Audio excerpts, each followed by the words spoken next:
इस वक्त हम 5 तस्वीरें सबसे पहले अपने दर्शकों को दिखा दें। यूपी चुनाव के बाद फिर चर्चा में ईवीएम और ऐसे में समाजवादी पार्टी के मुखिया अखिलेश यादव ने ईवीएम फ्रॉड का मुद्दा भी उठाया है। हम आपको ईवीएम पर मचे बवाल की 5 तस्वीरें दिखाने जा रहे हैं। पहली तस्वीर बाराबंकी से सामने आई है, जहां सपाइयों ने अधिकारियों पर भाजपा कार्यकर्ता की तरह काम करने का आरोप लगाया। इसके अलावा ईवीएम में गड़बड़ी होने का आरोप लगाया। अब दूसरी तस्वीर जरा आप देखिएगा कांचा, जहां पर रायबरेली से तस्वीर सामने आई है। यहां स्ट्रांग रूम के बाहर देर रात सैकड़ों की तादाद में सपाई इकट्ठा हो गए। जिला अध्यक्ष वीरेंद्र सिंह की अगुवाई में सपाई गोरा बाजार स्थित ITI परिसर के बाहर डेरा जमाए हैं। तीसरी तस्वीर है वाराणसी की। यहां सड़कों पर देर रात समाजवादी पार्टी कार्यकर्ताओं ने जमकर हंगामा किया है।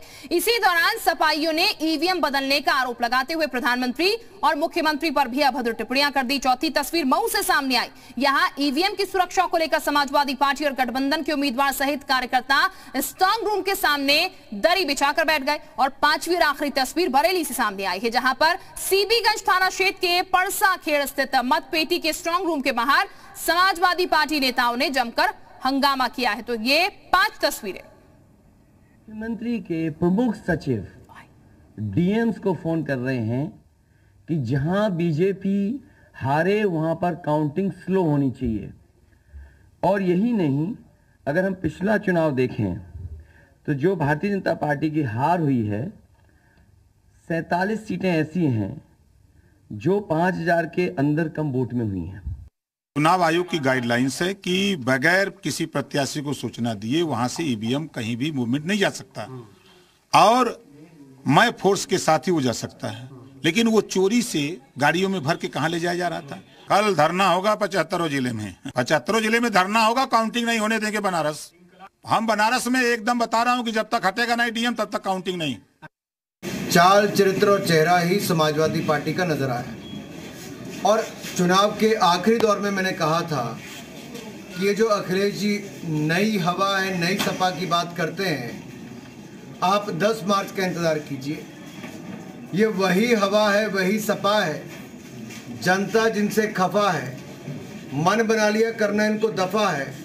और 10 मार्च को अखिलेश यादव जी कहेंगे ईवीएम बहुत बेवफा है। अखिलेश यादव जी, मैं आपसे कहना चाहता हूं, धैर्य रखो। 10 तारीख को मतगणना होगी और मतगणना के बाद जो भी ईवीएम मशीन के अंदर जनता ने अपने मताधिकार का प्रयोग करके भेजा होगा वो सामने आ जाएगा। एग्जिट पोल से भी अच्छे नतीजे जब एक्चुअल में जब गिनती होगी तब भारतीय जनता पार्टी गठबंधन के पक्ष में आएंगे। आपके इस प्रकार के बयान मुझे लगता है कि आप बौखलाहट में, घबराहट में देने का काम किए हैं। 2 गाड़ियां भाग गई, एक गाड़ी में ईवीएम पकड़ी गई। बरेली में नगर निगम की गाड़ी से ईवीएम का ट्रांसफर हो रहा था सुल्तानपुर में। लेकिन भारतीय जनता पार्टी लोकशाही में नहीं भरोसा करना चाहती है और राजशाही चाहती है। वो लोकतंत्र की गला घोटना चाहती है।